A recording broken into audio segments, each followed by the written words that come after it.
नमस्कार, शुभ संध्या, जय हिंद, जय भारत। एक बार फिर वैभवी किरदार ज़िंदगी के साथ हाजिर हैं और आज 201वें एपिसोड में आप सभी का स्वागत है।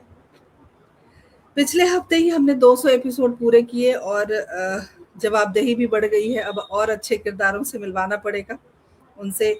बहुत लोगों ने मुझसे एक सवाल पूछा है कि किरदार का क्या मतलब है और आप किरदार ज़िंदगी नाम से क्यों बुलाती हैं अपने कार्यक्रम को। तो मैं उन तमाम लोगों को बताना चाहती हूँ कि अ, ये एक अनोखा साक्षात्कार है। वैसे तो साक्षात्कार ही है। कोई भी व्यक्ति जब हमारे कार्यक्रम का हिस्सा बनते हैं तो वो व्यक्ति और उनका व्यक्तित्व, इनके बीच की जो एक दूरी होती है वो बहुत लंबी होती है, बहुत मेहनत वाली होती है। उसको हम कोशिश करते हैं कि 1 घंटे में दूरी को तय कर सकें, हालाँकि बहुत मुश्किल काम है ये। तो किरदार ज़िंदगी एक नाम दिया है हमने, एक टाइटल है प्रोग्राम का, लेकिन ख़ास लोगों का साक्षात्कार होता है इस कार्यक्रम में। उनके जीवन के संघर्ष, उनकी उपलब्धियाँ, उनके उतार-चढ़ाव, इन तमाम पहलुओं पर हम बात करते हैं। और किरदार ए ज़िंदगी मतलब एक जीवन में जो एक व्यक्ति है जो किरदार के रूप में, क्योंकि हम सब किरदार हैं कहीं ना कहीं, अपना अपना रोल प्ले करने के लिए यहाँ पर आए हैं। तो ये मतलब है। और हम अनोखे लोगों से आपको मिलवाते हैं, इस बात की हमें बहुत खुशी है। जैसा कि मैंने कहा कि 200 एपिसोड पूरे हुए हैं, तो आप सबको भी बधाई। और हमेशा की तरह डॉक्टर पुष्पलता तनेजा जी हमारे साथ जुड़ गई हैं, बहुत बहुत अभिनंदन, बहुत स्वागत। और आज एक ऐसे व्यक्तित्व से आपको मिलवाने आई हूँ जो बहुत खास है और हमेशा हमारी कोशिश रहती है खास लोगों को लेकर आए। हम श्रीमती रेखा रत्नानी जी से आपको मिलवाएंगे। अब आप कहोगे कि रेखा जी में ऐसी क्या खास बात है।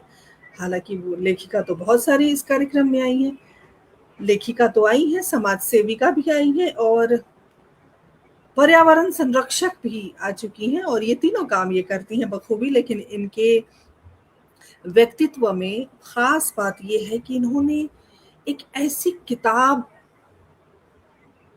को लिखा है, एक ऐसी किताब के बारे में इनके ज़हन में बात आई और समझिए कि इतिहास को खंगालने की जो कोशिश है, उसी कोशिश का नतीजा है कि रत्नानी जी आज हमारे कार्यक्रम का हिस्सा हैं।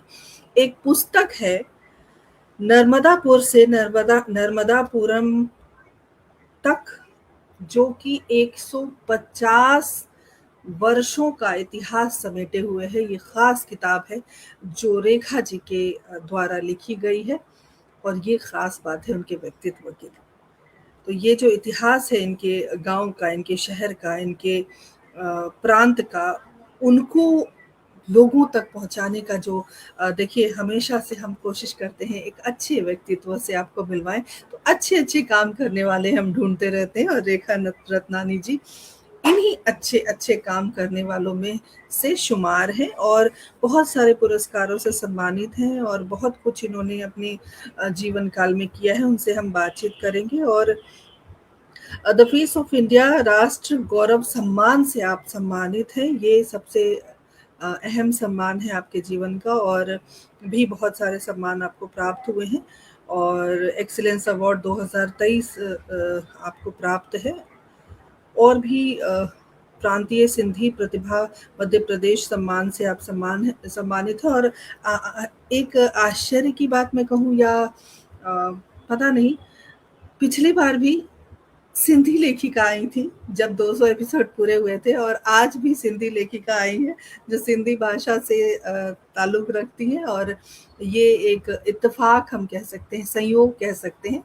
तो चलिए बिना किसी विलंब के उनसे हम बातचीत करते हैं। और मैं आप लोगों को बताना चाहती हूँ कि इनके अंदर एक और गुण है भरतनाट्यम और कथकली कथक की बहुत अच्छी सिर्फ नृत्यांगना नहीं है, शिक्षिका प्रशिक्षिका भी है और 20 वर्षों का आपका अनुभव है इस क्षेत्र में। तो ये भी एक और महादेव की भक्त हैं, तो हर हर महादेव हमेशा बोलती हैं, तो मुझे भी अच्छा लगता है।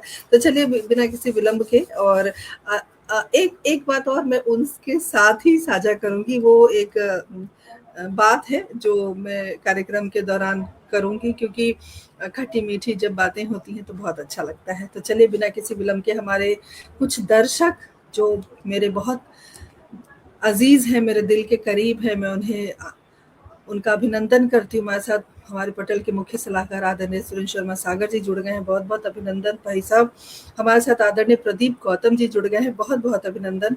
और हमारे साथ कविता रत्नानी जी जुड़ी हुई हैं, बहुत बहुत स्वागत, अभिनंदन। और चलिए बिना किसी विलंब के रेखा जी से मिलते हैं। रेखा जी आपका बहुत बहुत स्वागत, अभिनंदन हमारे इस कार्यक्रम में, और हम शुक्रगुजार हैं कि आपने अपना समय दिया। हर हर महादेव, जय जोहार, जय छत्तीसगढ़। मैं छत्तीसगढ़ की बेटी हूँ और मध्य प्रदेश की बहू। एक जन्मभूमि, एक कर्म भूमि, दोनों भूमि और भारत भूमि को मेरा प्रणाम है। माँ सरस्वती के पटल पर आप विभा जी, आपको मेरा प्रणाम है। आपकी पूरी टीम, पूरे स्तंभ और आपकी जो विघ्नहर्ता हैं, या जो जिसके बारे में नेहा जी के बारे में आपने कहा था, उन्हें भी मेरा प्रणाम है। मैंने सुना था आपसे कि वो संकट मोचन है, तो उन्हें भी मेरा प्रणाम है। रेखा जी ये अच्छी बात है कि हमारे दर्शक रहे आज किरदारे जिंदगी का हिस्सा हैं, तो ये भी ईश्वर की कृपा है। देखिए पिछली बार आप दर्शक दीर्घा में थी और आज हमारे कार्यक्रम का हिस्सा है। हमारे पटल के जो हमारे ट्रस्ट है उसके उपाध्यक्ष आदरणीय राजीव अग्रवाल जी जुड़ गए हैं, बहुत बहुत अभिनंदन करती हूँ। हमारे साथ भव्या अभय रत्नानी जी जुड़ गए, बहुत बहुत अभिनंदन। और साथ में हमारे साथ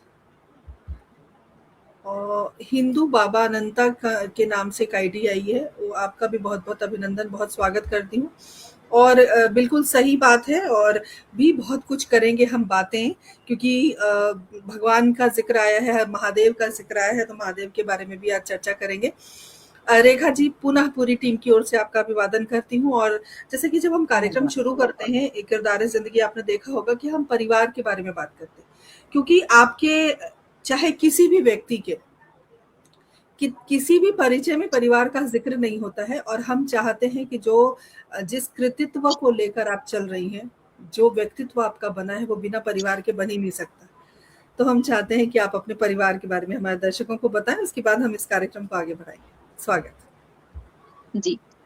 सबसे पहले तो मैं यही कहूंगी कि नर्मदापुरम होशंगाबाद ये एक सरनेम है, ये पूरा शहर मेरा परिवार है, जिनकी मदद से मैंने अपनी ये किताब पूरी की है। अन्यथा सिर्फ विचार था, पूरी नहीं हो पाती। पूरे परिवार ने मेरी मदद की है। और कहूँ रत्नानी परिवार, जो मेरा सरनेम है, मेरे पीछे लगा है। मेरे परिवार में मेरी माता जी हैं, पापा जी हैं, सास ससुर तो कभी नहीं कहूंगी मैं, क्योंकि उनका किरदार कभी मेरी लाइफ में वैसा रहा नहीं, जिसका सबूत मैं हूं सामने। कि हमारे सिंधी समाज में बहुत कम ऐसा होता है कि महिलाओं को कुछ आगे करने दिया जाता है। शादी से पहले मैंने कथक सीखा। पठन लेखन में तो बचपन से ही रुचि रही है। मैं जिस गांव से थी, छोटे से गांव में, वहां किस्सा गोई हुआ करती थी। 2 मिनट की बात को 15 मिनट में बताया जाता था, तो किस्सा गोई की आदत तो बचपन से ही है। मेरे मम्मी पापा, चाचा चाची, मेरी देवरानियां, उनकी मदद के बिना मेरा कोई कार्यक्रम नहीं होता है। अगर मैं कहूँ तो, अगर मुझे यहाँ पे कुछ कुकिंग कंपटीशन होता है, एसएमएस समिति, जिसमें मैं भारतीय सिंधु सभा की महिला शाखा, सिंधी महिला शाखा अध्यक्ष हूँ मैं अभी वर्तमान, कुछ कार्यक्रम करते हैं, या चैटी चंड हमारा जो साल में करते हैं, या कुछ और भी कई कार्यक्रम, तो मैं अपने परिवार की मदद के बिना नहीं कर पाती हूँ। मेरा कहते हैं बैकबोन, मेरा परिवार, मेरे तो आज 4 आपका पूरा स्तंभ है। परिवार इस पटल पर मौजूद है, ये साक्षी हैं, जो आप कह रही हैं बिल्कुल सही है। आपकी नंद रानी बैठी हैं यहाँ पर, उन्होंने हाय भाभी लिख के भेजा है। आरती जितेश, इसमें आरती अभी जितेश कविता रचनानी जुड़ी है, जो जी मेरी जी। ननद नहीं, मेरी बेस्ट फ्रेंड है। मेरी ननद है, पर मैं उसे ननद नहीं, मेरी बेस्ट फ्रेंड है, जो मुझे गाइडलाइन करती है। और परिवार में, रत्नानी परिवार में जुड़ने के बाद मेरे आगे बढ़ने की जितनी भी चाह रही, सिर्फ उनको कहना पड़ता था, बाकी अपने आप हो जाता।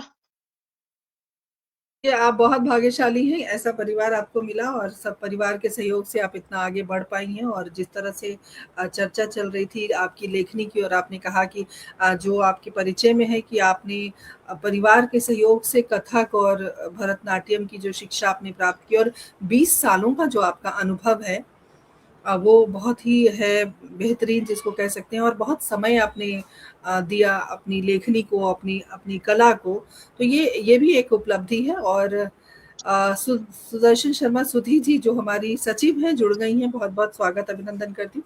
आप सब इसी प्रकार हमारे साथ बने रहें, जुड़े रहें और इस कार्यक्रम को शेयर करते रहें। तो रेखा जी, परिवार की पृष्ठभूमि तो बन गई, लेकिन जो एक कहानी है वहाँ की, जो आपका एक गाँव था, जहाँ पर आप स्कूल बहुत मुश्किलों से पहुँचा करती थी, तो हमारे दर्शकों को वो कहानी ज़रूर बताइए, क्योंकि बहुत आसान होता है जब हम किसी उपलब्धि पर होते हैं, किसी ऊँचे पद पर हो जाते हैं, और तब लोगों को लगता है कि बहुत आसान जीवन रहा होगा, डगर आसान रहा होगा। लेकिन जब हम आपके उन संघर्षों के बारे में बात करते हैं, उस समय के बारे में बात कर रहे हैं, तब लगता है कि यहाँ तक पहुँचने के लिए बड़ी मशक्कत हुई है, बड़ी मेहनत हुई है। मैं चाहती हूँ कि वो जो किस्सा आपने मुझे सुनाया था, हमारे दर्शकों को सुनाएँ। जी रेखा जी, मैं छत्तीसगढ़ से हूँ।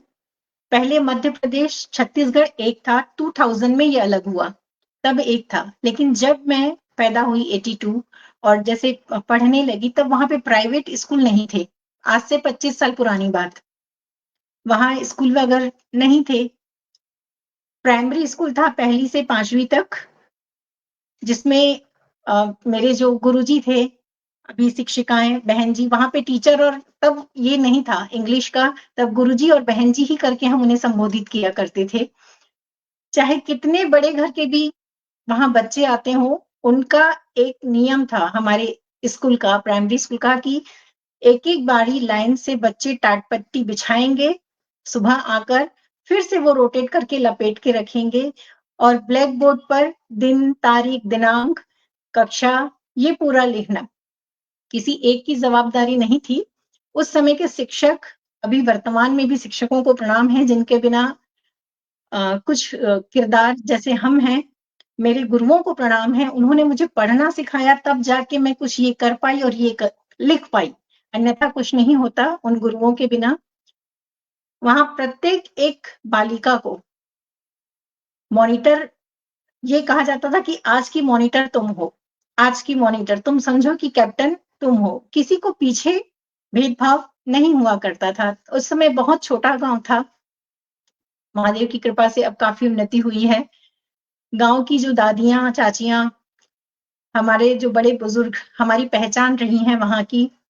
और ये कहूं कि सबसे पहले मैं छत्तीसगढ़, आपके पटल के माध्यम से दीदी, मैं सबसे पहले हमारे छत्तीसगढ़ की पद्मश्री से जो पुरस्कृत हुई हैं, तेजन बाई, उनको मैं श्रद्धांजलि देना चाहूंगी। वो हमारा मान है, गौरव है, सिर्फ छत्तीसगढ़ का नहीं, पूरे भारत का। वो दुर्ग जिले की हैं, और मैंने अपनी बीसीए की पढ़ाई दुर्ग से ही, माखनलाल चतुर्वेदी बरकतुल्लाह यूनिवर्सिटी से की। और बचपन में मैंने उनके कई किस्से सुने दादियों से। सौभाग्य से एक बार उन्हें साक्षात सुनने का मौका भी मिला था। जब मैंने उन्हें सुना, तो सारे किरदार उनके अंदर समा।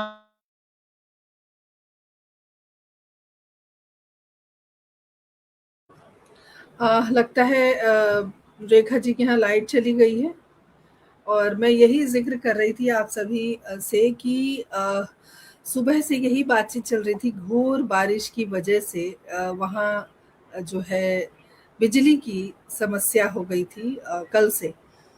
तो हम लोग यही बात कर रहे थे, और रेखा जी जो हैं वो महादेव की भक्त हैं। तो उन्होंने कहा कि महादेव की इच्छा होगी और महादेव चाहेंगे तो ज़रूर बिजली आएगी और हम जुड़ पाएँगे। तो देखिए रेखा जी लाइट लेकर आ रही हैं, और ये भी एक अनुभव है जीवन का, जिस अनुभव को लेकर रेखा जी बैठ रही हैं। देखिए, बिल्कुल, रेखा जी हम वही बात कर रहे थे जो सुबह बातचीत चल रही थी हमारी, और मैंने अभी कार्यक्रम के शुरू होने पर आपसे यही कहा था ना कि हम महादेव के बारे में बात करेंगे, तो हमारी यही बात हो रही थी कि कल से बिजली आपूर्ति ठप है यहाँ पर।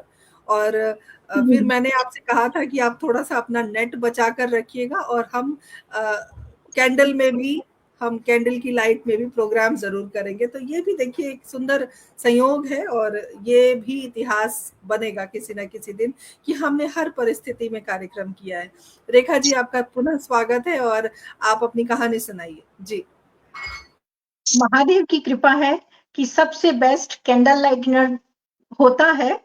आज ये पे कैंडल लाइट ऑनलाइन में आप लोगों से बात कर रही हूँ, ये सबसे अद्भुत है, ये भी महादेव की लीला है। मैं बात कर रही थी अपने छत्तीसगढ़ की, तो जिसमें सरगुजा पर्वत का जिक्र करूं तो बहुत कुछ याद आता है, पुराने से पुराना इतिहास, जिसमें मेघदूत का भी वर्णन किया। और स्वर्ग कहूं तो हमारे छत्तीसगढ़ में एक से एक गांव के अंदर जो आदिवासी हैं उनकी बोली कहते हैं गुट्टुर बोली, छत्तीसगढ़िया सबसे बढ़िया। ये वहां का एक टैग है कि छत्तीसगढ़िया सबसे बढ़िया। वहां अगर छत्तीसगढ़ के बारे में बात करेंगे तो ये अपना 1 घंटा कैसे जाएगा दीदी, कुछ पता ही नहीं चलेगा। बस मैं माँ छत्तीसगढ़ को, अपनी मातृभूमि को प्रणाम करती हूँ। अपनी शिक्षा के बारे में बताती हूँ कि मेरी जी, 1ली से 5वीं तक तो जब आप स्कूल प्राथमिक। जाती थी और कितनी मुश्किलों से पहुँचती थी, वो हमारे दर्शकों को बताइए। जी, जी। 1ली से 5वीं तक जो प्राथमिक शाला थी, वो हमारे गाँव के अंदर ही थी। और जो उसके बाद अर्धशासकीय स्कूल था, लक्ष्मीचंद गोलछा स्कूल था, आशीबाई कन्याशाला लक्ष्मीचंद गोलछा अर्धशासकीय स्कूल था। वो शहर से 3 किलोमीटर दूर, लेकिन हमें यही संघर्ष करना जीवन से माता पिता ने सिखाया। 6वीं से 8वीं तक 6 to 8 हम पैदल ही जाते थे।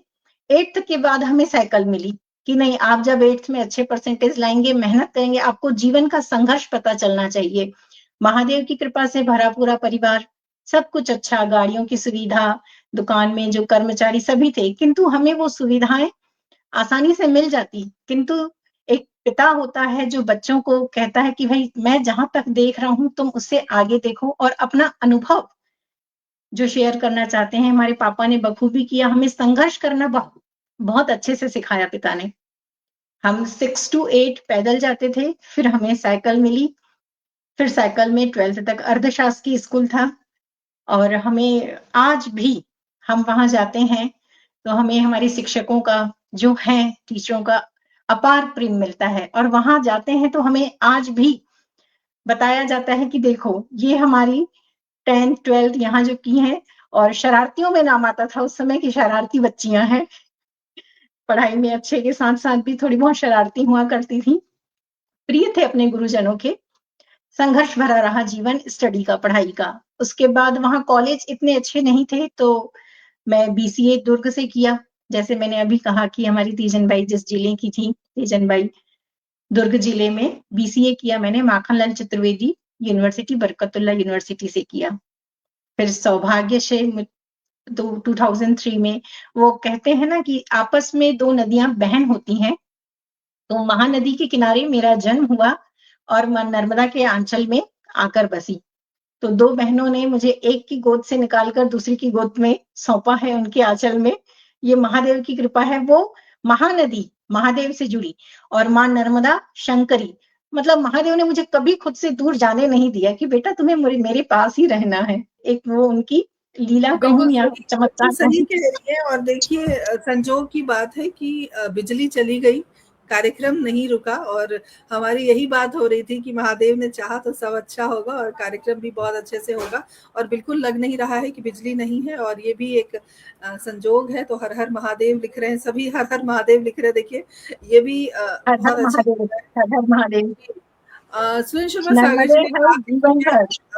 रेखा जी, कि छत्तीसगढ़ का नक्सलवादियों ने बहुत नुकसान किया। तो एक पॉइंट ऑफ व्यू ये भी रहा है, दुखद है ये। लेकिन चलिए हम इन सब बातों से बाहर निकलते हैं। और जैसे कि आप लेखिका हैं, लिखने का शौक आपके पास जरूर हो सकता है, घर की। दीदी मैं 1 मिनट कुछ कहना चाहूंगी। जिसने जी कहा जरूर। कि नक्सलाइट के लिए, तो जी मैं कहूंगी कि अगर स्वर्ग कहें तो बस्तर जिले के जंगल का स्वर्ग कहीं नहीं है। और जहां फूल पौधे होते हैं तो कुछ कांटे भी होते हैं, तो वो हमें स्वीकार करने पड़ेंगे आज की जनरेशन में। जो भी चीजें हैं, तो जहां गुलाब है वहां कांटे भी रहेंगे, तो मेरा प्रणाम है। लेकिन बस्तर के जंगल का स्वर्ग और वहां के जो आदिवासी हैं उनके जैसा प्रेम अपनी धरा के प्रति वो कहीं नहीं है विश्व में।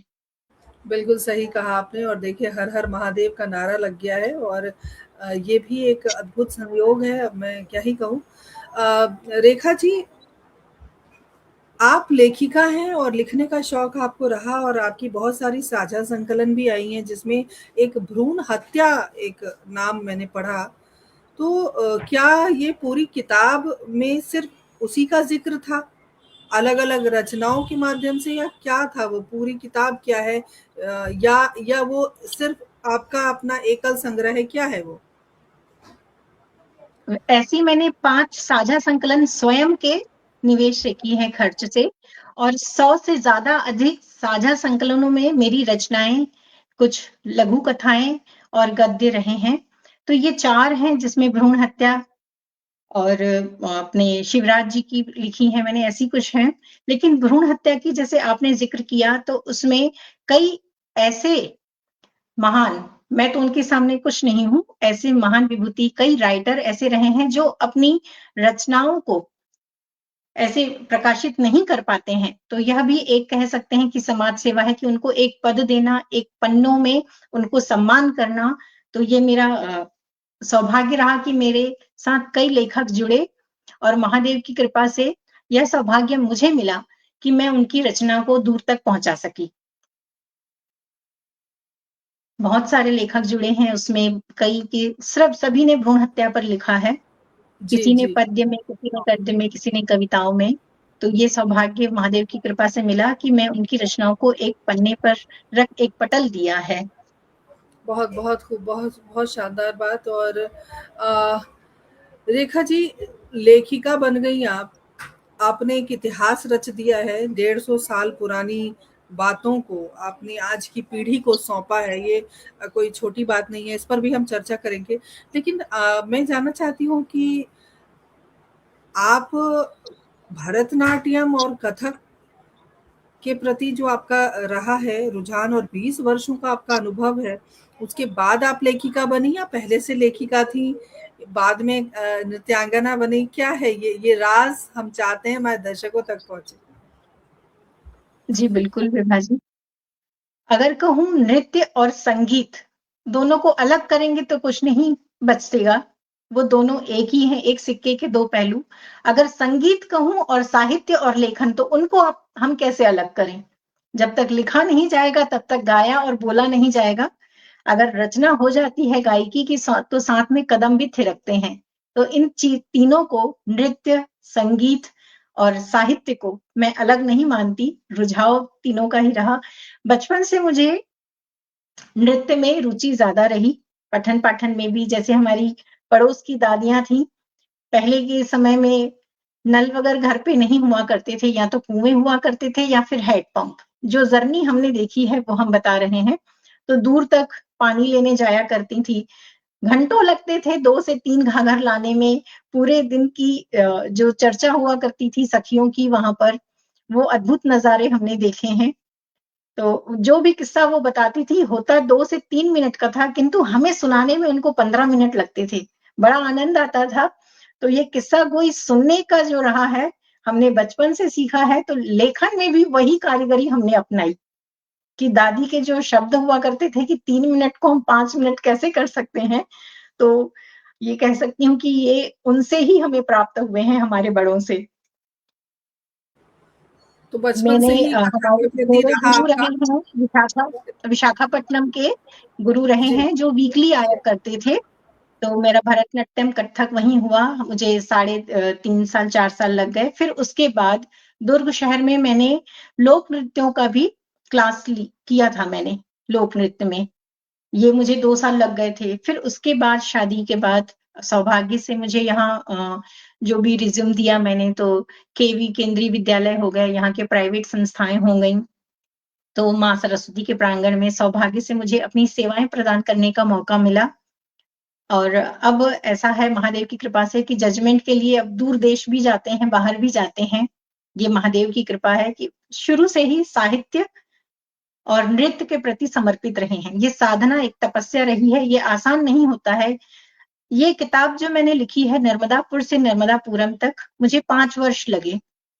मेरे पैरों के तलवों ने वो खुरदराहट महसूस की है। कोई पढ़ेगा किताब ज्यादा से ज्यादा 1 हफ्ता 3 दिन, जो अत्यधिक प्रिय होंगे साहित्य के 3 से 4 दिन, उसे समेटने में मुझे 5 वर्ष लगे हैं। ये मेरी साधना और ये तपस्या है जो तो मैंने रेखा जी महादेव को आपके सौंप अंदर, करके करनी सोचती थी। रेखा जी हमारे साथ हमारी संकट मोचन जुड़ गई है नेहा शर्मा, बहुत बहुत स्वागत है। नेहा और जी उषा बहुत मिश्रा बहुत जी हमारे साथ जुड़ी हैं, धन्यवाद। बहुत बहुत स्वागत। हमारे साथ हमारी किरदार रह चुकी शारदा कनोरिया जी जुड़ी हुई हैं। शारदा जी बहुत बहुत अभिनंदन, बहुत स्वागत। और बहुमुखी प्रतिभा की धनी आप हैं, ऐसा डॉक्टर तनेजा ने लिखा है। तो इस तरह के बहुत सुंदर सुंदर संदेश हम तक पहुंच रहे हैं। रेखा जी, प्रेरणा कहाँ से मिली आपको कि आपको 150 साल पुराना इतिहास लिखना है? कैसे आपके मन में ये विचार आया? लाइट आ गई लग रहा है। जी जी बिल्कुल। महादेव जी। ने कहा कैंडल लाइट हो गया है, अब कुछ लाइटिंग भी हो जाए। जर्नी का आप पूछ रही हैं दीदी, तो मैं कुछ शब्द इसमें और अपने तरफ से कहना चाहूंगी। अधिकांश मैंने जो समाज में देखा है, महिलाओं को अत्यधिक प्रेम, मतलब कह सकते हैं कि वो हमेशा तारीफ पीहर की किया करती हैं। स्वाभाविक है, पीहर से अच्छा गांव देश शहर कोई नहीं हो सकता। किंतु शायद एक मैं पहली हूँ, स्वयं को मूर्ख कह सकती हूँ कि मुझे अपना ससुराल शहर गांव बहुत प्रिय है। मुझे कहीं जाना होता है तो वापसी की टिकट पहले होनी चाहिए। मुझे मेरे शहर से इतना प्रेम है। वास्तव में मां नर्मदा के आंचल में बसा मेरा शहर क्या नर्मदापुरम, बात है, क्या जो बात अपनत्व के अमृत से भरा हुआ है। यहाँ पे अगर मैं कहूँ, हमारे राम जी बाबा की समाधि है, जिसमें राम रहीम की एकता साफ झलकती है। और दरगाह जो कमली शाह दाता की है, वहां पे सौंधी सी खुशबू जो एक होती है कि हाँ ये मेरे अपने हैं, वो खुशबू झलकती है। वो खुशबू दूर तक जाती है कि हाँ ये मेरे अपने हैं। जैसे मैंने पहले ही कहा कि नर्मदापुरम होशंगाबाद एक सरनेम है। मां नर्मदा के तट पे आते ही कुछ याद नहीं होता, सिर्फ केवल वही होते हैं। लगता है कि हाँ, सारे 80 घाट जिनको कहा जाता है मां नर्मदा की, वो यहीं समाहित है। और यहाँ काले महादेव का मंदिर है, जिनके लिए मैं सिर्फ 2 लाइनें कहती हूँ कि तुम्हें देख कुछ यूं हो जाती हूँ, तुम्हें देख कुछ यूं खो जाती हूँ। दो सॉरी, मैं ये फिर कुछ कहना चाहूंगी कि कोई बात, कोई बात। जी। जी तुम्हें देख मैं रेखा नयन यूं जी। मुस्कुराते हैं। जी, काली जी। महादेव के लिए लिखा था मैंने कि तुम्हें देख नयन यूं मुस्कुराते हैं, मानो 12 ज्योतिर्लिंग तुझमें ही नजर आते हैं। अरे वाह, ये क्या मेरे बात। गोल घाट पर जो काली महादेव हैं, उनके लिए ही रचा था ये मैंने। बहुत सुंदर। लेकिन देखिए, एक नई पीढ़ी को आप सौंप रही हैं ये पुस्तक, जो पुरानी चीज़ों के बारे में आजकल के बच्चे जानना नहीं चाहते, या उनके पास समय नहीं है, या बहुत ज़्यादा करेंगे तो गूगल कर लेंगे। लेकिन गूगल में भी उतनी कोई ख़ास जानकारी नहीं होती, क्योंकि वो भी तो इंसान के द्वारा बनाया गया है। तो वो जो 5 वर्षों का आपका अनुभव है, जो आपने इस किताब में अपना समय दिया, अनुभव डाला, तो ज़ाहिर-सी बात है कि जब आप इतिहास लिख रही थी नर्मदा से नर्मदापुरम की जो यात्रा है नर्मदापुर से, तो एक-एक गली गई होंगी बेशक, आप एक-एक चीज़ों को आपने बहुत बारीकी से देखा होगा, और बहुत सारे अनुभव एकत्रित करके आपने ये पुस्तक में डालने की एक जो आपकी खूबसूरत कोशिश है, उस कोशिश को हम सराहते हैं, नमन करते हैं। तो बहुत चुनौतियाँ आई होंगी जब आप 150 साल के इतिहास को खंगालना इतना आसान तो है नहीं, और 5 वर्ष में आपने कर लिया। मुझे लगता है कि और ज़्यादा समय लग सकता था, आपने तो कम समय में किया ये। तो कैसी मतलब किस तरह से आपने शुरू किया, और कैसे किसी गली-गली तक या वैसे पुराने लोगों तक पहुँची होंगी जो जिन्होंने आपको इतिहास को लिखने में आपकी मदद की होगी? तो मैं ये पूरी यात्रा में जानने की कोशिश करूँगी। जी। अगर साहित्य के लिए कहूँ, तो मेरी धरा नर्मदापुरम साहित्य का खदान है, क्योंकि मेरा शहर वो शहर है जहां माखनलाल चतुर्वेदी जन्मे। पुष्प की अभिलाषा के रचयिता। अगर माखनलाल चतुर्वेदी, दादा माखनलाल चतुर्वेदी कहूं तो मुझे उनके लिए और कुछ कहना नहीं लगता कि उनके लिए मैं कुछ और कहूं इन दो लाइनों के सिवा। पुष्प की अभिलाषा। भवानी प्रसाद मिश्र जी, जिन्होंने सन्नाटा लिखा राजा होशंग के किले में, वो भी मेरे शहर में ही जन्मे। मैं उस शहर की हूं जहां के ये साहित्यकार रहे हैं। ऐसे महान साहित्यकारों की धरा रही है। और भी मेरे शहर के कई साहित्यकार ऐसे रहे हैं, हरिशंकर परसाई जी, और कुछ समय के लिए यहाँ पर सुप्रसिद्ध जो हास्य कवि के शैल चतुर्वेदी जी थे, मेरे शहर के ही किसी नगर पंचायत में काम के लिए आए थे। वो तब की बात है जो मैंने किताब में दर्ज किए हैं। तो इस भूमि को प्रणाम है जिनके कण कण में साहित्य बसता है। हम तो एक कण के समान हैं। इस धरा को रेखा प्रणाम है जी, जहां कितना माखनलाल अच्छा लग चतुर्वेदी रहा है, जी। आप बार बार ये कह रही है मेरा शहर, जैसे लगता है कि कोई साड़ी हो, महिला का कोई कपड़ा हो, दुपट्टा, कोई ज्वेलरी हो, ये मेरा है, ये मेरा है। और आप अब मेरा शहर कहते थक नहीं रही हैं। तो मेरे दर्शक भी बड़े उत्साहित हैं आपको सुनकर। और क्या ही कहूँ, बताइए आपके शहर में और क्या क्या हुआ है जी। और एक चीज और मैं कहूं कि हमारे यहाँ के स्वतंत्रता संग्राम सेनानी पहले रहे लाला अर्जुन सिंह। वो बड़े ही अद्भुत अद्भुत, उनके क्या ही किस्से कहूं, क्या कहूं, मेरे पास शब्द नहीं है। जाने कैसे महादेव ने उनके लिए लिखना, मुझे लेखनी दे दी। और उन पर एक यहाँ के कवि रहे अनुरागी जी, राजेंद्र अनुरागी जी, बड़े प्रसिद्ध रहे हैं। और वो अभी के वर्तमान समय में कहूं तो बेस्ट फ्रेंड या बेस्टी अमृता जी जो रही हैं, प्रीतम अमृता जी, उनके बेस्ट फ्रेंड रहे हैं। और उनके यहाँ उनका आना जाना हुआ करता। तो उन द्वितीय विश्व युद्ध के बाद इंदिरा गांधी के समय पे जब लाल किले पर जब डॉक्टर शिवमंगल सिंह सुमन जी को आमंत्रित किया गया था लाल किले पर इंदिरा गांधी के समक्ष, तब शिवमंगल सुमन जी ने कहा था अनुरागी जी के लिए जो मेरे शहर में जन्मे हैं बड़े साहित्यकार, शिवमंगल सुमन जी ने कहा था कि आज मेरी पंक्तियों की नहीं, यहाँ पर अनुरागी जी की पंक्तियों की जरूरत है। और उन्होंने कहा था उस समय, आज मेरा सारा देश लाम पर है, आज मेरा सारा देश लाम पर है, जो जहां भी है वतन के काम पर है। यह द्वितीय विश्व युद्ध के बाद शिवमंगल सुमन जी ने लाल किले पर कहा था।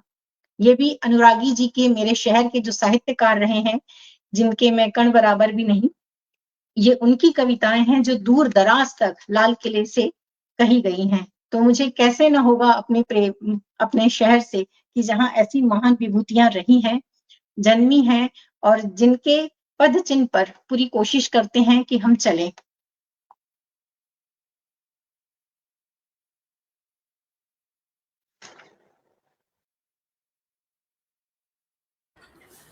जी, बिल्कुल सही कहा। लेकिन हमारे दर्शकों को आप ये भी बताइए कि इस किताब में जो 150 वर्षों का जो आपने लेखा-जोखा रखा है, तो क्या कुछ मिलेगा पढ़ने के लिए? और जो कितनी मोटी किताब होगी, कितने पन्ने होंगे, कैसे पढ़ेंगे लोग? और कहते हैं ना कि जो पाठक हैं, उनकी रुचि के हिसाब से आपने उसको किस तरह से ढाला है, हमारे दर्शकों तक बात पहुँचे तो उनके अंदर भी कौतूहल हो कि हम भी किताब खरीदें जल्दी से।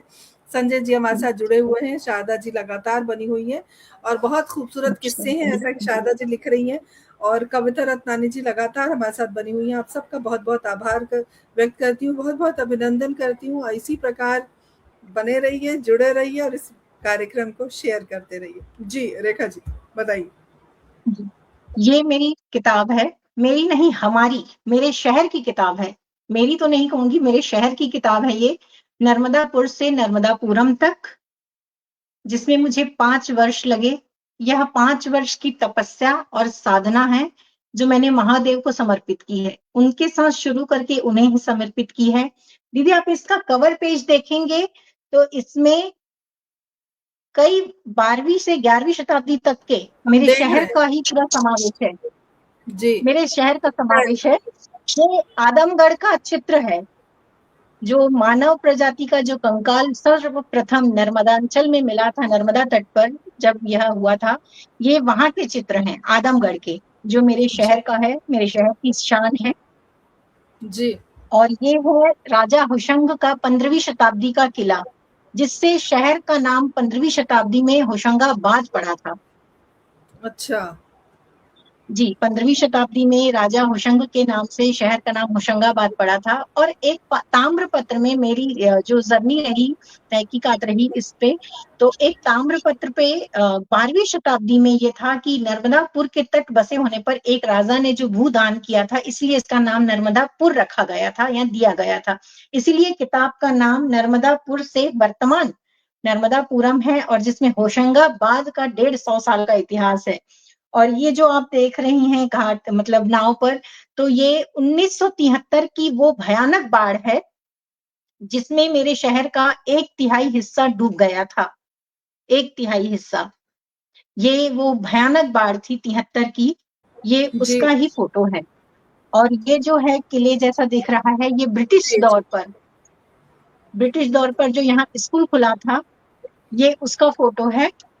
तो इसी तरह इस किताब में महादेव की कृपा से मेरे पूरे परिवार, जैसे मैंने पहले कहा कि नर्मदापुरम होशंगाबाद एक सरनेम है, पूरा परिवार है, मेरे पूरे परिवार के सहयोग से मैं जहां जहां गई, खाली दामन निकली थी, झोलियां भर भर कर लेकर आती थी, कई किस्से कहानियां, बहुत कुछ। पहले तो माँ नर्मदा जी का वर्णन है, आभार है, धन्यवाद है। उसके बाद इसके यहाँ के जो बहुत पुराने तीर्थ स्थल रहे हैं पवित्र, 750 पुराना जगदीश मंदिर है, रामजी बाबा का 16वीं शताब्दी का दरबार है, और कमली शाह दाता की जो 400 साल पहले का जो जिनका जिक्र होता है कि यहाँ आए थे और उन्होंने यहाँ पे एक मिसाल दी थी कि कह सकते हैं कि एक, मैंने जैसे कहा कि सौंधी खुशबू जो पूरे शहर को महकाती है, एक अपनत्व का अमृत होता है, माँ नर्मदा की कंचन जलधारा की तरह जो अपनत्व का अमृत है, यहाँ सब एक है, यहाँ पर कोई अलग नहीं है, सभी एक हैं।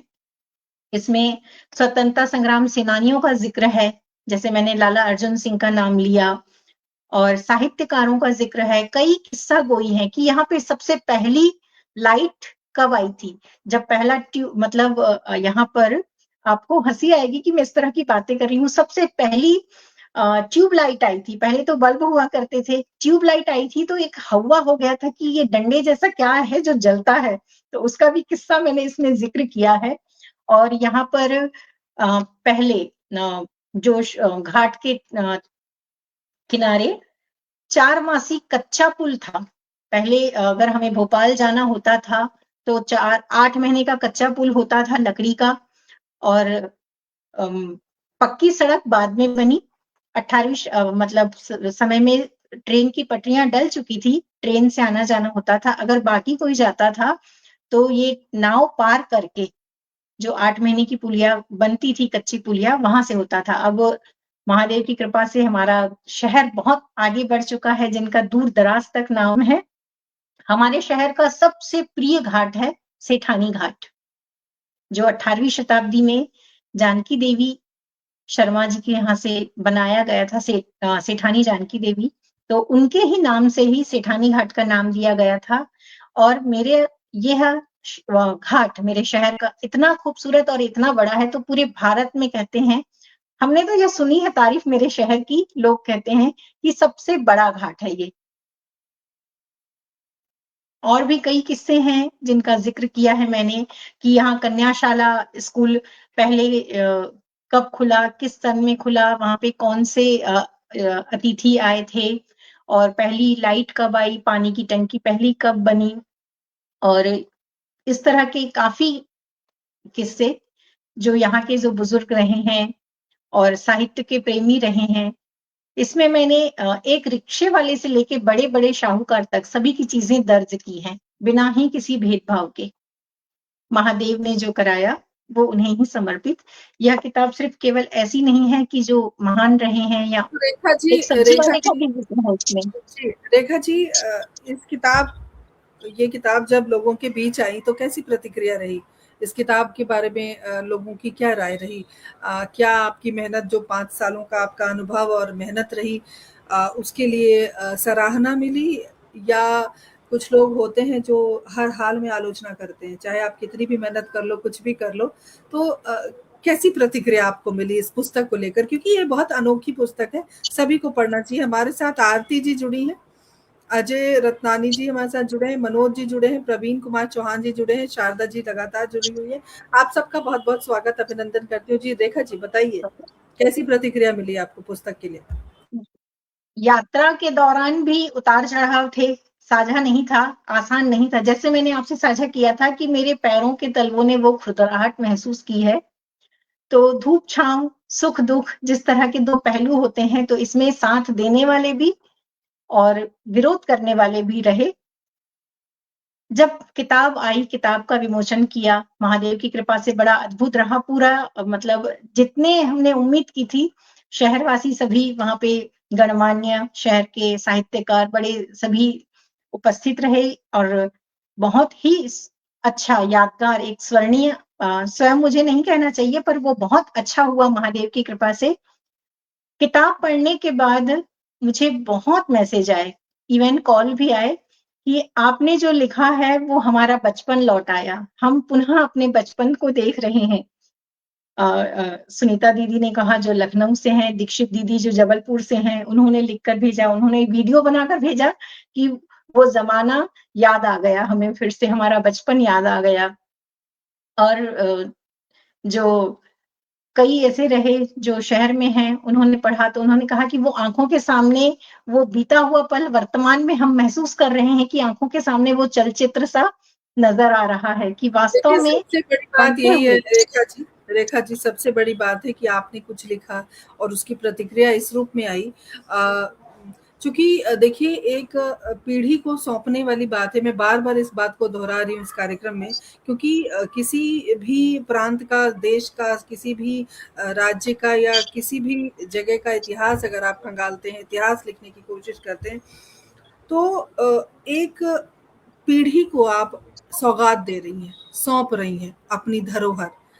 तो उसके लिए जो आपका रहा है, जो सरकार की तरफ से कोई पुरस्कार, या इस किताब की सराहना सरकार के द्वारा हुई हो, कुछ कभी ऐसा कुछ हुआ आपके साथ? अभी यात्रा जारी है, अभी 23 तारीख को ही लास्ट मंथ किताब का विमोचन हुआ। अभी सराहना हुई है बहुत, तो सरकार तक, आपके पटल से मैं भी शायद सरकार तक ये बात बात पहुंचे, निकली है तो दूर तलक जाएगी रेखा जी, चिंता मत तलक करिए। जाएगी। दीपा लेकिन विनोद एक चीज मैं ये राज। कहूंगी कि ये किताब मेरे लिए चार धाम की यात्रा से कम न थी। चार धाम की यात्रा, किंतु यह पूर्ण हुई तो एक महाकुंभ के स्नान से जो तृप्ति होती है वो हुई है। तो मैं मैं पाठकों सब से कहूंगी कि चार धाम की यात्रा आप भी करें, और महाकुंभ के स्नान की जो तृप्ति होती है उसका आनंद आप भी लें। बहुत सुंदर बात आपने कह दी है। हमारे साथ दीपा विनोद राजवानी जी जुड़े हैं, अभिनंदन करती हूँ। और हमारे साथ कविता जी लगातार बनी हुई हैं। बहुत सुंदर, बहुत खूबसूरत किताब लिखी है, ऐसा उन्होंने कहा है। मैं आप सभी का बहुत बहुत अभिनंदन, स्वागत करती हूँ। हमारे साथ इसी प्रकार बने रहें। रेखा जी, जैसे कि उस पुस्तक में आपने बहुत लोगों के बचपन को खंगाल दिया, तो हम सोच रहे हैं कि हम थोड़ा आपके बचपन के बारे में भी बात कर लें। आपका बचपन कैसा था? तो हमारे दर्शकों को आप अपने बचपन के बारे में बताएं। बिल्कुल आपके पटल पर हैं, तो मुझे मौका मिला है कि मैं फिर से वो बचपन वाली अपनी बातें बताऊं कि मैं कितनी शरारती थी और पढ़ाई में भी अच्छी थी। तो एक मुझे किस्सा याद है अपना, जब मैं 5th क्लास में थी, प्राइमरी स्कूल में। और पहले था कब बुलबुल, स्काउट गाइड, एनसीसी। तो कब बुलबुल में हम गए थे, हमारे गांव से 13 किलोमीटर दूर खल्लारी गांव आता है, वहां पर। अगर गौरी दीदी या मेरे गांव से कोई जुड़ा होगा तो उनको आज भी याद होगा कि मैं जैसे छत्तीसगढ़ की बेटी हूं, तो आज भी वो जहन में है वो गीत मेरे। कहाँ 5वीं कक्षा, लेकिन अभी इतना समय हुआ, आज भी उसके बोल मुझे भुलाए नहीं भूलते, मेरे जहन में इस कदर है। वो मेरा पहला नृत्य, शहर से बाहर जाना, इस और कब बुलबुल के थ्रू मैं गई थी वहां पे, गौरी दीदी साथ थी हमारे। तो वो छत्तीसगढ़ के गीत के बोल हैं, देश के नाम जगाबो भैया मोर, देश के नाम जगाबो। चल संगवारी धर रापा कुदारी, माटी में सोना उगाबोगा, देश के नाम जगाबो भैया मोर, देश के नाम जगाबो। जैसे आप जानते हैं छत्तीसगढ़ को धान का कटोरा कहा जाता है, तो इसी में ही वो शब्द बोल हैं कि हमारे देश का नाम हम दूर तलक ले जाएंगे। और चलो दोस्तों, रापा कुदाई मतलब जो छेनी होता है उसे उठाओ और हम धरती में सोना उगाएंगे, कि चलो हम साथ करके। एक ये किसानों के लिए वो गीत था उस समय, जो आज भी मेरे जहन में है। और कुछ शरारतों वाली बातें कहूं तो मुझे, जैसे मैंने बताया कि नृत्य का, संगीत का, नाटक का शुरू से रहा। तो हमारे प्राइमरी स्कूल के गुरुजी थे, हमेशा मुझे किरदार मिला करता था झांसी की रानी, भगत सिंह, आजाद, मतलब वो हिटलर वाले मिला करते थे। उस समय जैसा भी था बचपन का, हमेशा वो रहता था एक दबंगी टाइप का, तो मुझे बड़ा अच्छा लगता था दोस्तों के बीच। तो किरदार भी गुरुजी वही दिया करते थे। एक बार मेरी जिद रही गुरुजी से कि मुझे राम बनना है। हमारे गांव में नवरात्र के समय, चैत्र नवरात्र में फिर रामलीला हुआ करती थी, तो वो स्कूल के गुरुजी करवाते थे। तब इतना बड़ा नहीं था गांव, बहुत छोटा था। जो स्कूल के बच्चे या आसपास के जो लोग थे वो ही किया करते। तो मेरी जिद रही थी उस समय कि मुझे राम बनना है। तो गुरुजी ने एक चीज कही, ये साहित्य की यात्रा बचपन से ही मुझ में कैसे आई, वो चीज इसमें गौर तलब करने की रहेगी दीदी। कि उन्होंने कहा कि राम बनना है, चलो राम की तरह हंस के दिखाओ, राम की तरह हंसो। तो मैं जोर से हा हा करके हंसने लगी। तब गुरुजी ने कहा, शाबाश, ऐसा रावण हंसता है, राम मुस्कुराता है। कि अगर तुम किसी किरदार को जानना चाहते हो, लिखना चाहते हो, तो पहले उसमें डूबो, उसे पढ़ो, उसे समझो। हमारे गुरुजनों से सिर्फ केवल किताबी ज्ञान नहीं मिला मुझे, एक यात्रा मिली है जो अंतिम सांस तक साथ देती है, कि कैसे उतार चढ़ाव आते हैं जीवन में और तुमको कैसे उस डगर में संभल के चलना है। ये किताबी ज्ञान नहीं था कि तुमको उस किरदार में डूबना है, ये एक उनका अनुभव था जो मुझे सिखा रहे थे कि तुम आ तो गई कि राम बनना है, तुम राम के बारे में जानो तो सही, राम क्या है, कैसे थे, तभी तो राम बनोगी। ये सीख मुझे उनसे मिली थी। ये मेरे गुरुजनों को प्रणाम है, शत शत। तब राम बनी थी ऐसे आप? कई किस्से रहे हैं मेरे। राम का किरदार मिला आपको? नहीं, पहले मुझे बहुत पढ़ना पड़ा, 8th क्लास में मिला था 2 साल बाद। उन्होंने एक फिर होमवर्क आपने दे दिया था कि मुस्कुराना सीख चौपाइयां लिया पढ़नी राम है, को? चौपाइयां पहले पढ़िए, राम को समझिए, तब राम बनेंगे आप, ऐसे नहीं कोई राम बन जाता।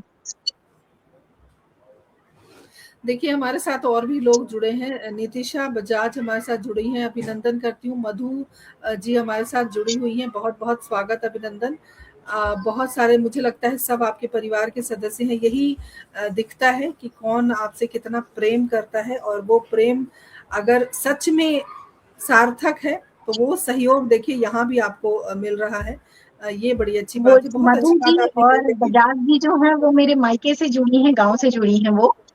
अच्छा, आपका नितिशा बहुत-बहुत बजाज मेरी स्वागत है बहन हमारे है। इस कार्यक्रम में। रोशनी हमारे साथ, रोशनी शायद खत्री। खत्री, रोशनी खत्री हमारे साथ जुड़ी हैं। तो चलिए, आप सभी का बहुत-बहुत अभिनंदन, जुड़े रहिए, कार्यक्रम को ज़रूर शेयर कीजिए। तो नर्मदा की धरती और नर्मदा नदी के गोद में जो पली-बढ़ी आप, तो एक पुस्तक आपकी, आपने 150 साल का एकदम, कहते हैं ना कि एक ही बॉल में छक्का मार देना। तो अब जी। आगे की क्या योजना है और क्या करना चाहती हैं, और भावी पीढ़ी को क्या सौंपना चाहती हैं? अपने शहर में और क्या करना चाहती हैं? जो अब मेरा शहर कई बार हमने सुना, तो आप अपने शहर में और क्या करना चाहती हैं? ये किताब पूरी हुई, अब महादेव पे सौंप रखा है कि आगे क्या करवाना है। मैं तो सिर्फ चाकरी करती हूँ उनकी, जो वो करवाएंगे मैं करूंगी।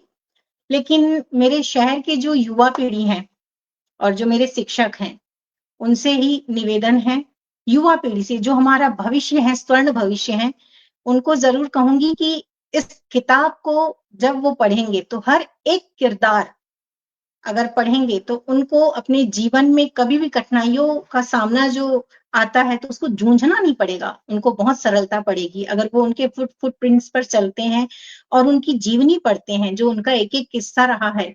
इतने बड़े पद में होने के बाद भी इतने सरल, इतने सौम्य, अद्भुत, मेरे पास शब्द नहीं है उनके लिए। हमारे यहाँ के शर्मा जी हैं जिनके काफ़ी सारे स्कूल, जैसे मैंने घाट कहा, सेठानी घाट, उनके परिवार का, शिक्षा का कहें कि बहुत बड़ा रूप आज भी जीवंत है। ये सदैव अमर रहेंगे हमारे शहर के साहित्यकार, कलाकार, मंच कलाकार, जिनका ज़िक्र मैंने इनमें किया है। हमारी वर्तमान पीढ़ी जो केवल एक लैपटॉप में या मोबाइल में सिमट कर रह गई है, उनको मैं कहना चाहूँगी अगर ज़िंदगी जीनी है और वो उन पलों को जीना है, तो ये किताब ज़रूर पढ़ें। बिल्कुल और सही कहा आगे आपने, तो किताब पढ़ना हमारे ज़रूरी पास है। वही है, हमारे जी, पास जी, वही जी। है। यही बात है और हमारी पीढ़ी को भी समझना पड़ेगा अपने-अपने शहर को सँभालने की ज़िम्मेदारी हर उस व्यक्ति की है, जिसे अपना शहर बहुत प्यारा है। और आज इस कार्यक्रम के माध्यम से आपने जितने भी लोग जुड़े हैं, मुझे लगता है मैं भी अपने शहर से एक लगाव सा हो गया, क्योंकि आपने अपना शहर बहुत बार कहा है।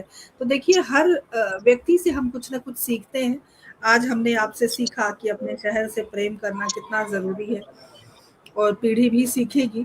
अ, रेखा जी,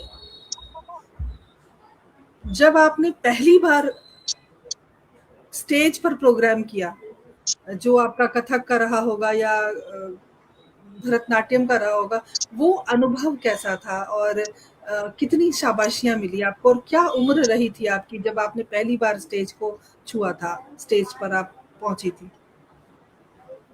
भरतनाट्यम, कथक तो 8th 7th 8th क्लास से था, किंतु उससे भी पहले जब मैं कक्षा 3 में थी, तब एक गाना आया था मेरे हाथों में 9-9 चूड़ियाँ हैं, श्रीदेवी जी का। वो जी, मेरा चाँदनी पहला फ़िल्म का परफ़ॉर्मेंस था। जी। वो जी, जी, चाँदनी फ़िल्म का। वो मेरा पहला था, जो हमारे गाँव में गणेश रखा करते थे, तो वहाँ पे बच्चों को प्रोत्साहित करने के लिए लंगड़ी की दौड़ हुआ करती थी, मुँह में स्पून और लेमन करके रस्सी कूद हुआ करते थे। एक गाँव का मैं वो बता रही हूँ, जो वहाँ पे हुआ करता था।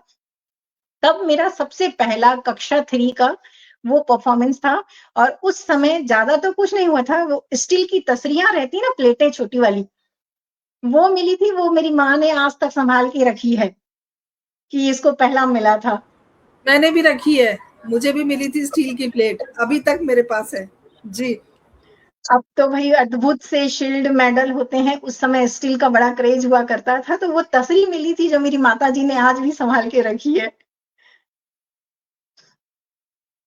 तो कैसा और रहा हमारे आपका गाँव का एक चीज़ मैं और बताना चाहूँगी दीदी, मैं इतने छोटे से गाँव से थी, लेकिन अथाह प्रेम। उस समय हमारे गाँव में जब कुछ अच्छा किसी के घर शादी हुई, बच्चा हुआ या खुशी का माहौल होता था या कोई अच्छा पढ़कर आता था, तो इस तरह की बड़ी पार्टियाँ नहीं हुआ करती थी कि बहुत सारा होटल चले गए या वहाँ पे सबसे अच्छी मिलती थी पूरे गाँव के लिए एक साथ शनिवार, रविवार को वीसीआर लेकर आते थे।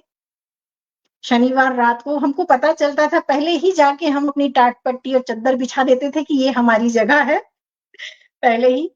शनिवार की रात पूरी संडे तक 5 पिक्चरें देखते थे और 2 लड्डू मिलते थे हमें। इससे बेहतरीन पार्टी आज तक मैंने 5 स्टार होटलों में नहीं देखी, जो हुआ करती थी। अगर मेरी सखियाँ जुड़ी होंगी, रजनी, रश्मि, तो सही वो कहा देख आपने, रही वो होंगी। वीसीआर और वो टाट पट्टी की याद आपने मुझे भी दिला दी और बड़ा सुंदर समय बीता है और हमारे साथ एलसी रत्नानी जी भी जुड़े हुए हैं, बहुत बहुत अभिनंदन। और मधु जी आपको कॉन्ग्रेचुलेशंस कह रही हैं, तो बहुत बहुत अभिनंदन, बहुत बहुत स्वागत आप सभी का। सभी नए हैं हमारे इस पटल पर, तो मैं आपसे आग्रह करती हूँ कि हमारा जो फेसबुक का पेज है हिंदी साहित्य संस्थान दिल्ली के नाम से, ज़रूर फॉलो कर लें, लाइक कर लें और हम बहुत अच्छे-अच्छे लोगों से आपको मिलवाएँगे, बहुत अच्छे-अच्छे हमारे कार्यक्रम होते हैं, उनसे आप ज़रूर जुड़िएगा। और हमारा यूट्यूब का चैनल है हिंदी साहित्य संस्थान दिल्ली के नाम से, आप उसे भी सब्सक्राइब ज़रूर करें, ताकि और अच्छे-अच्छे कार्यक्रमों से आपको रूबरू होने का मौका मिले।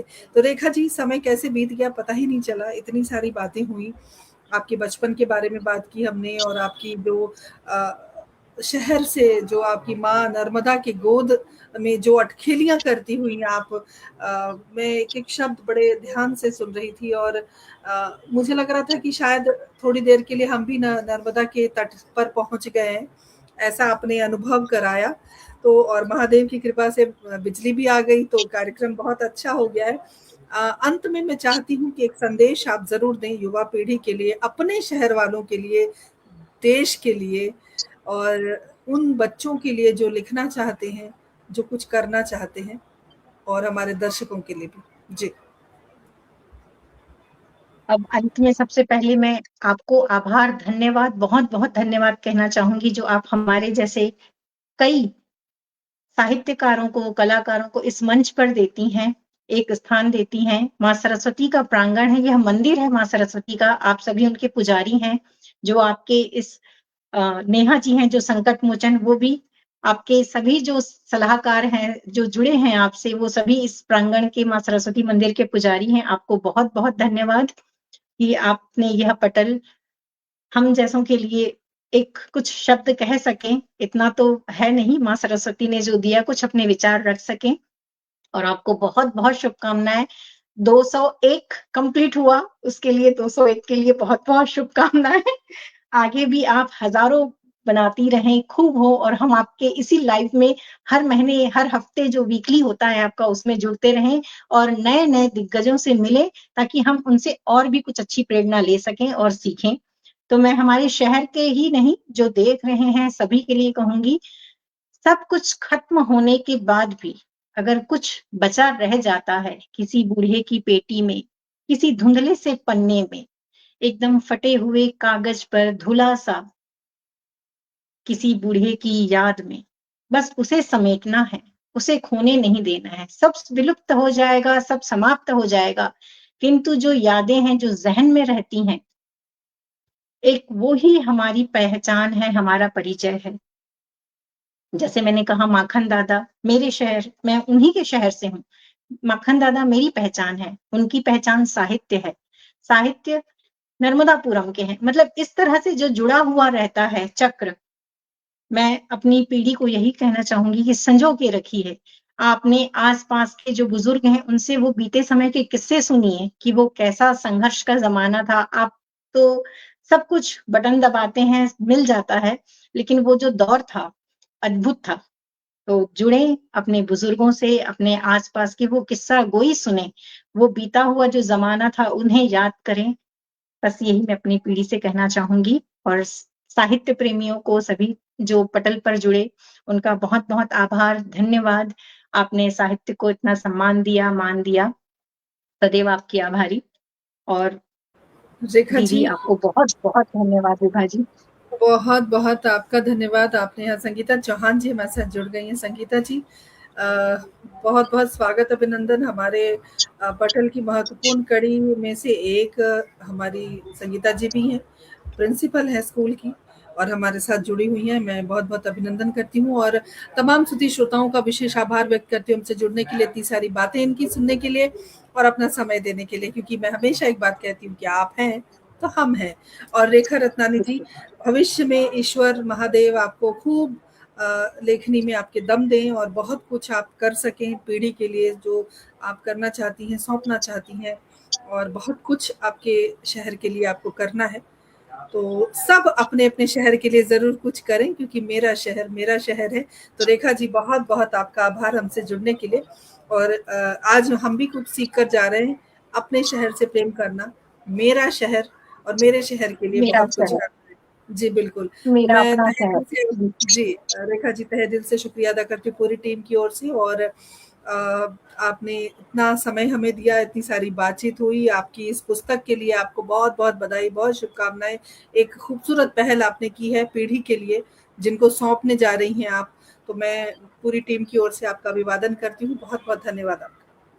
आपका भी धन्यवाद। जो बीता हुआ समय था शरारती, आपने फिर से वो मुँह से उगलवा दिया कि हाँ, हम इतने शरारती थे। जी, और बहुत ज़रूरी मैं होता सभी है। दर्शकों से, जो भी मेरे अभी आपसे हमारे इस पटल से जुड़े हैं दर्शक, जो हमें सुन रहे हैं श्रोता, उनसे ज़रूर कहूँगी कि स्वर्ग आना है तो मेरे शहर आएँ। बिल्कुल, मेरा आपके शहर शहर हम बहुत ज़रूर खूबसूरत आएँगे। है। बिल्कुल, बिल्कुल, आपके शहर ज़रूर आएँगे और आप सभी का बहुत-बहुत आभार। अगली बार फिर किसी नए किरदार के साथ, तब तक के लिए आज्ञा दीजिए। नमस्कार, जय हिंद, जय भारत, हर शुभ रात्रि। हर हर हर महादेव। महादेव।